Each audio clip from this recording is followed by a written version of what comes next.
Pilipinas. Kabanggit-banggit ang mensahe ni Presidente Bongbong Marcos sa pagkakahuli kay Alice Guo kung saan sinabi ni PBBM, "Let this serve as a warning to those who attempt to evade justice. Such is an exercise in futility. The arm of the law is long and it will reach you." Dagdag pa niya, "This government continues in its duty to apply the rule of law. Ms. Guo shall be entitled to all legal protection due her under the laws of the land and pursuant to our commitment to the rule of law. But we will not allow this to prolong the resolution of the case, whose outcome will be victory for the Filipino people."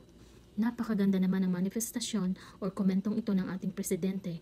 At sana nga, dasal natin na makamit ang tamang resolusyon kaugnay sa mga kaso ni Alice Guo at iba pa, para na rin sa katahimikan, kapayapaan at tagumpay ng sambayanang Pilipino.